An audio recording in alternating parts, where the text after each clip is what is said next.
I tell you what, it's not like the olden days. I'm Jake. I'm Rosie. And this is our 2023 update podcast, which begins with Little Women. In 1970, the BBC made and aired a series of Little Women with 9 25-minute episodes. So I don't say that's a mini-series, some people do. I was kind of dimly aware that it existed because if you'd search for Little Women on eBay, sometimes a VHS of this would come up. And I think I'll only get that if it ever comes out on DVD, which I didn't think that it would, because it was quite old and hadn't been released on DVD in the years that DVDs existed, until around about 2017, 2018, about the time Maya Hawke and her friends were in a BBC miniseries for Christmas. When I first watched it, I kind of thought, oof. And then I didn't watch it again for quite some time, probably the first half of 2023, and I liked it more the second time because I had quite low expectations and I was able to see past the imperfections, which really are sort of cosmetic, as it were. The production is low budget. The wigs aren't very good. The sets aren't very good. For instance, Amy and Laurie's Europe scenes take place on a balcony made out of polystyrene or something against a backdrop of some paintings of some sort of country estate grounds. And the American accents, even I can tell, are not much good if they're there at all. It's as if, not to be rude, the actors didn't really bother trying very hard, or the director didn't tell them to, kind of thinking, well, it's only a little BBC Sunday afternoon thing. For a British audience, we need only suggest the American setting. This production, which stars Angela Down as Jo, Jo Rowbottom as Meg, Janina Fay as Amy, and Sarah Craze as Beth, is faithful to the book, and I like that.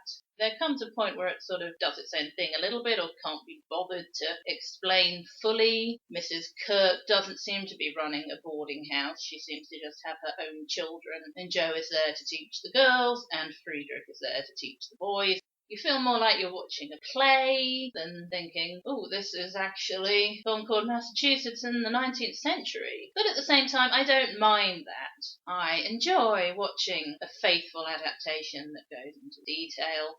The one thing I really don't like is that they make Meg much too silly. They have her doing things and saying things, even with direct transcription of the dialogue from the book, but in a very kind of shouty, whiny, silly way, and I don't know whether that's Jo Rowbottom's interpretation or whether the director told her to do it like that, but I think it's a shame they don't feel they can have this character who's meant to be a little vain, a little materialistic, without her also being silly. I was thinking about doing this podcast inspired to Google Little Women adaptations and see, well, what am I missing? And I found out it had been adapted for TV many times in the 40s and particularly the 50s. And since then there have really been too many to name, but one of them I was able to find and watch on YouTube from 1950, an American production. It mucked about with the events. It made the characters say things, do things that were, of course, inspired by Alcott's writing of them, but different. It was a 2-part miniseries, and they called part 1 Meg's story and part 2 Jo's story. I was imagining something non-linear and one would fill in the gaps from the other, but what it actually was Meg having her relationship and ultimately engagement with John Brooke, and pretty much everything, if not actually everything, came back to John Brooke. Jo going over to meet Laurie, for instance. They end up saying, oh, they've been looking at each other out of the window, haven't they, my sister and your tutor? Father being ill and Marmee having to go to him. John Brooke serving as escort is really bigged up. And really, for that reason, I think they rearrange things, they change a few things, and you don't get, for instance, the sense of Meg's vanity and envy and having an idea of marrying somebody rich, but then realising that she'd much rather marry a poor man for love. Part 2, Jo's story follows her to New York, her relationship with Professor Bear, and just little details differences from the book. So by the time it got to Beth on her deathbed, making Jo promise to marry Laurie even if she didn't love him so that he would be happy and not be lonely, I'd sort of stopped minding. But you were quite vociferous about that, weren't you? I thought that was the biggest load of nonsense I'd ever seen. Certainly in a Little Women adaptation. Beth and her emotional blackmail from beyond the grave is as bad as Jaga or Jor-El.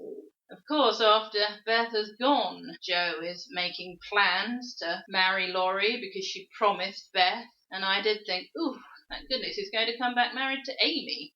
That's something of which I think Louisa would not approve. Also, Meg going out with John unchaperoned, Jo going to the party with one of those low-cut dresses and her shoulders all out, and a door between Jo's room and Professor Bear's room leading directly one into the other. That is most unseemly. The script didn't say it was there. I can see why for staging all this wandering in and out of each other's rooms, just to socialise, the set makers did that, but really it's awfully distracting. Next, a few words about the original Fly trilogy, of which we'd only seen the first movie when we recorded our podcast called The Fly. Now we have seen the second and third in that original The Fly trilogy, The Return of the Fly and The Curse of the Fly, and I must admit I don't feel particularly enriched with the experience, though it is good to have the full experience to make an informed decision. The critical reception section on the Wikipedia page for Return of the Fly says that some critics said it was an adequate sequel to The Fly. I noticed, having watched The Fly very recently, it had some continuity errors, but I suppose that's par for the course. Francois, the Vincent Price character, told Philippe, now grown up, your father, André Delorme, successfully reintegrated himself. And I say, no, he didn't. He did it to a guinea pig, and then the next thing we know, he's got the fly's head. Apart from that, I thought it started fairly well. One thing it has in common with Jeff Goldblum, Eric Stoltz, Gina Davis, is that the woman, Elaine Delorme, Philippe's mother in this case, dies. The film begins with her funeral, so clearly she's lived another 15 years or so after the events of The Fly, but never been quite the same, and the events with André have haunted her to her grave. I always think it's a shame when a character seems to be all right and then in the sequel they turn around and say, well, actually, she died.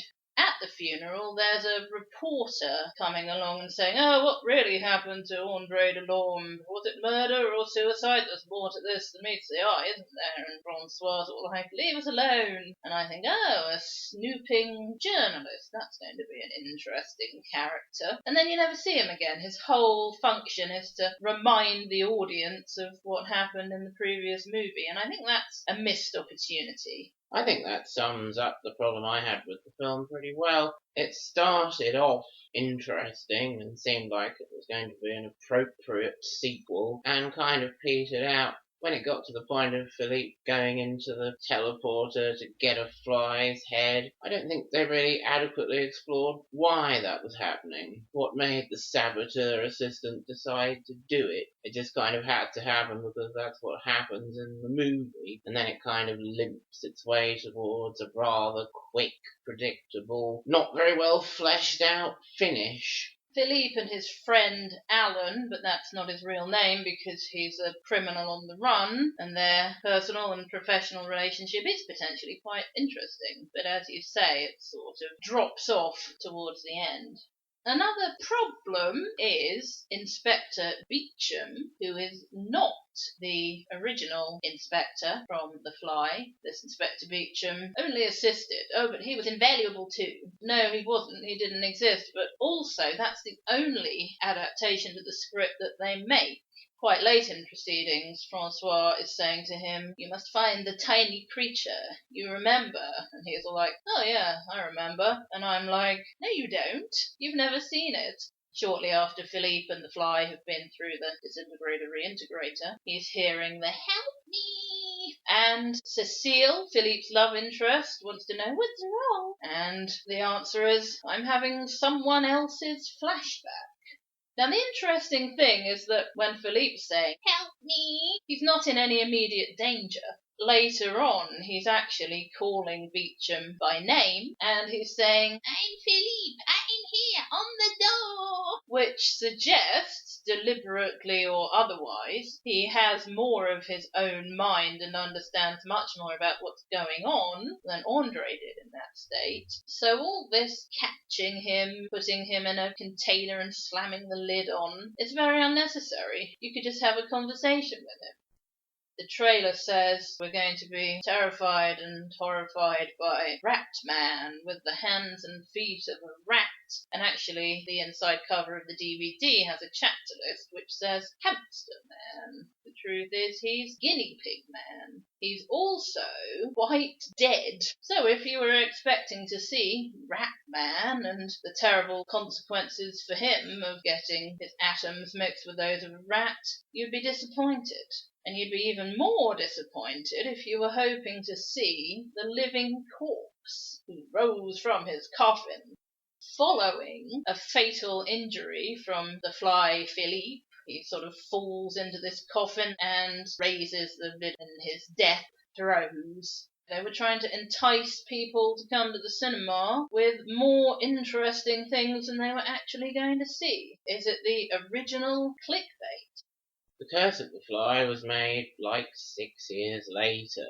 It doesn't have Vincent Price in it, and it really has sod all to do with the fly as well. It has something to do with the teleporters, but there's nothing about splicing with a fly in it, or indeed splicing any kind of life forms together. Any problems you get from the teleporters in The Curse of the Fly has to do with radiation burns. And really, that's not the only problem with it. The whole thing didn't make any sense and was very bad. It took me a while to realise this father character, the son of Andre Delorme, isn't meant to be Philippe. They're saying his name is Henri, and we're saying, well, they couldn't have had another son because Philippe was the only one when Andre died. If he's not Philippe, how has he got this residual fly DNA that he has passed on to one of his sons, Martin, who, as we know, did go some way to inspiring Martin Brundle in the Eric Stoltz film. And then later on, they're saying Andre survived. His son put him and the little fly back in the disintegrator reintegrator and everything was okay. And we were like, that's not what happened. Do you mean that Henri was born after these events? And that's why he has residual fly DNA? It's as if someone has told the writer about the events of the two films and they thought that they were hearing about one film and sort of mixed it up in their mind and written a sequel to that. Another interesting, though not necessarily very enjoyable experience was watching the Addams Family animated movie from 2019 on ITV2. It had some potential, but typical of the way things are made nowadays, it wasn't carefully enough thought out and well enough put together for that potential to be realised. For me, to be successful, an Addams Family production really ought to remember, despite people's perceptions of the Addams Family because they're so weird, they are in fact better than the, in quotes, normal families we see interacting with them, because those normal families hate each other, whereas the Addams Family are very loving and function as a family unit, and that makes us question, well, what are families family values? What's the good thing here? Is it how people conform and behave around each other, or is it the genuine family feelings no matter what they're into? But of course, this Addams Family 2019 movie ignores all that and jumps on the bandwagon of conflict between protagonists, which means conflict within the Addams family. And for me, that's where it all falls apart.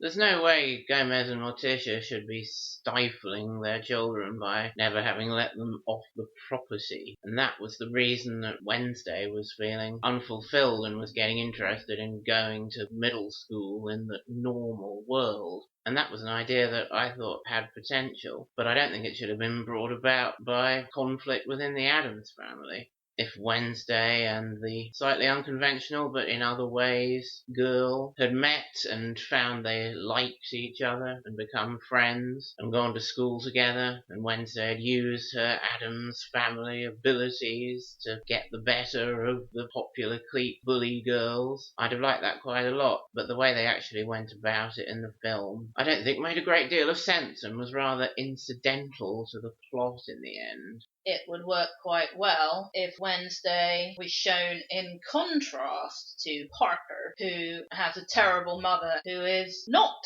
like Morticia, because Morticia's a good mother and is supportive of Wednesday and doesn't freak out if she wants to try wearing a unicorn hair clip. The other big problem I had with it was Pugsley. One thing we both noted was that he didn't sound young enough.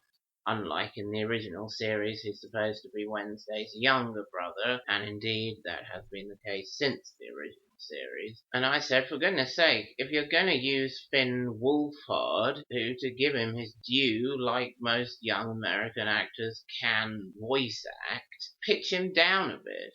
Or get someone younger to be Pugsley. It was rather distracting, I think, that Pugsley did sound so old. But the main problem was what they actually did with him. I was saying, instead of doing this test of swordplay that the whole extended Addams family is expecting Pugsley to pass, he should decide to come through in his own way and use his extensive explosive skills that we've already seen earlier in the movie. And he kind of does that in the end, but he doesn't decide to do it for himself. He waits until Gomez tells him to, gives him permission to do it, which I think is really bad for Pugsley as a character. He just does what Gomez says and hopes for the best and hopes for family approval because of it. I think with Wednesday and Pugsley there, they missed a trick to do something quite interesting and meaningful, and I could very much see the potential for both shining through, but I thought the way they actually were both played out was rather bad. The movie has other problems as well, of course. Gomez and Morticia accidentally force Lurch to become their butler against his will when he's trying to escape from the asylum. Grandmama seems to have no concept that she has more than one son, Gomez, but it's been established that in this continuity, like in the live-action movies from the 90s, Gomez and Fester are brothers. So really, Fester must be her son too. Yes, the movie didn't get the care and thought it needed, and perhaps, in some ways, deserved. Not so very long ago, at the end of our previous release, Rosie expressed a desire to be able to watch and share her thoughts on The Witches 2020 at some point in the future.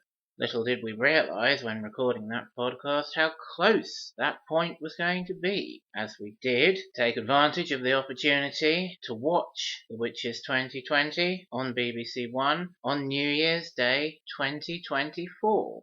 It was worse than I was expecting it to be, and I really thought it could possibly be. As an adaptation of Roald Dahl's original writings, I found it offensively bad.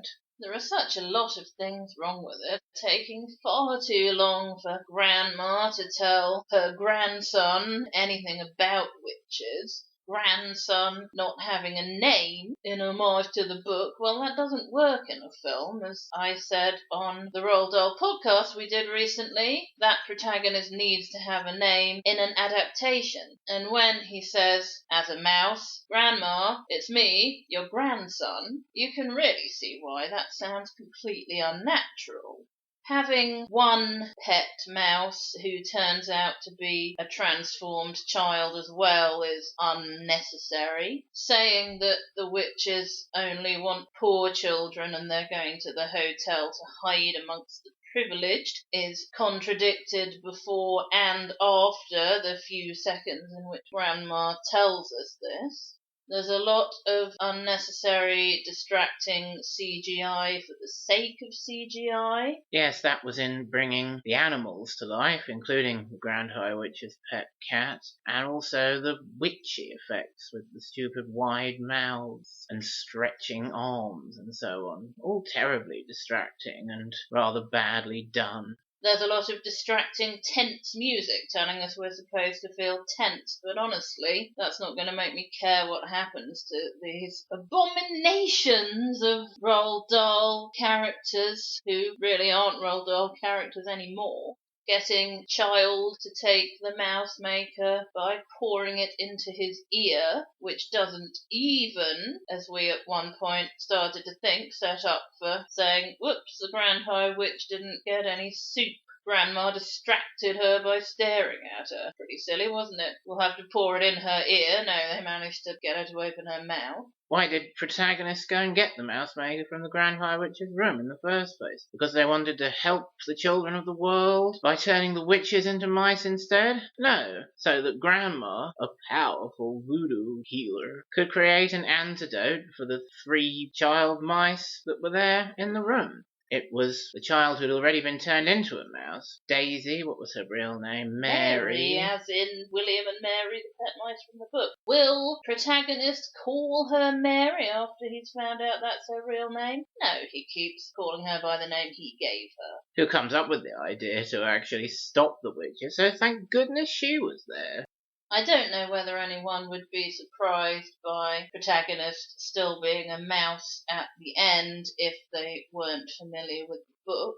I certainly wasn't, especially since, on principle, they seem to be changing everything except the changes made by the makers of the 1990 Angelica Houston film. But I certainly was surprised to learn that his purpose in giving school children a presentation about witches was to send them into the homes of witches in the hope of them being able to feed these witches a few doses of mouse maker. That could very easily go the other way, couldn't it? And wasn't Chris Rock's narration as older mouse protagonist really bad?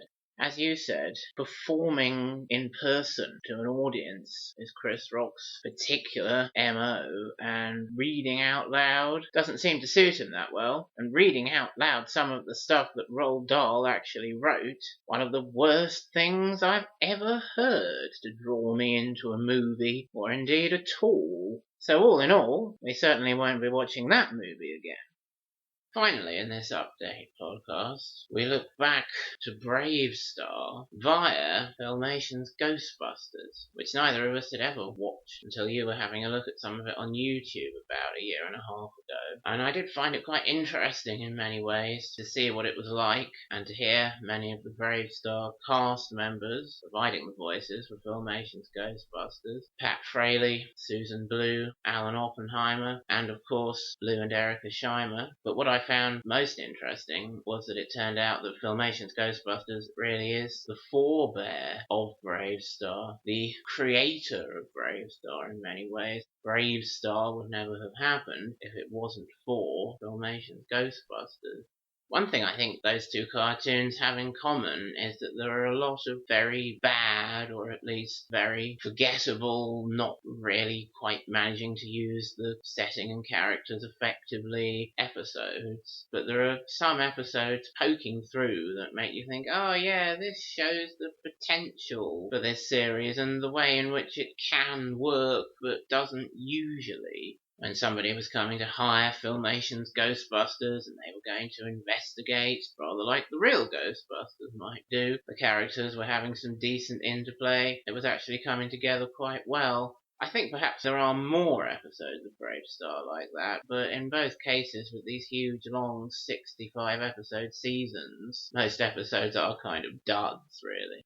I think my favourite character from Filmation's Ghostbusters was actually Belfry the Bat, voiced by Susan Blue quite engagingly, and I liked it those couple of times that Belfry was being the Ghostbusters team's moral conscience. When Primeval, the chief bad guy, was in a rather bad place and coming to the Ghostbusters for help. The humans, and perhaps the gorilla, weren't being very kind to him, and Belfry was saying to him, "Come on, guys, don't be like that. He needs our help," being rather like Esteban to Mendoza in the Rescuing the Dr. Marinche and Teddy scene. Don't be so cruel. Let's help Primeval in this case. I enjoyed that episode. I've a feeling it was the very next episode in which Primeval and Belfry were extremely antagonistic towards each other, and Primeval hadn't remembered how he was moved by Belfry's kindness that time. Which really does show up a problem of lack of consistency in these huge, long 65 episode seasons that you do get, particularly with all different writers coming in and lack of coordination, which is something we see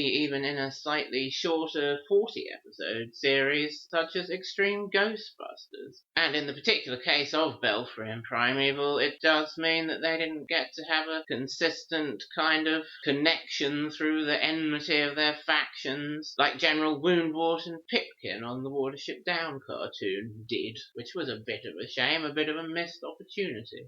I rather liked an episode where Jake and Eddie are in some situation where the two women, Jessica Ray, the reporter, and Futura, the lady from the future, have to pass some kind of demon, ghost, alien thing test to get them out of it, and it turns out to be a test of chivalry, which is possibly a little cliched, but I think it was well done, especially in comparison with other episodes in the series. And I did approve of the way that Jessica and Futura, once the series settled down a bit, became friends and were nice to each other, rather than trying to rival each other over Jake, which I think they were doing in some of the earlier episodes you were watching, which is a shame to do that with female characters. That's one thing I appreciate in Extreme Ghostbusters, of course. And an interesting thing is that Futura looks almost exactly like Kylie. And another interesting thing is that Sue Blue, of course, is the voice director on Extreme Ghostbusters. And I like to think she made much of being the lady voice actor in Filmation's Ghostbusters when she interviewed for that role. I also, before that, found on YouTube and watched an episode of the original live-action Ghostbusters, which was typically rather bad, silly comedy from around that time. But it did make me laugh. You were reading about the cartoon out of interest after I'd watched that, and you told me it's the original men's sons and the same gorilla, which makes it sound even a bit stupider than it is, I think. But it's true. And as I say, the thing that most interested me about it was that Bravestarr did turn out to be not quite a spin-off from it, but a result of Filmation's Ghostbusters.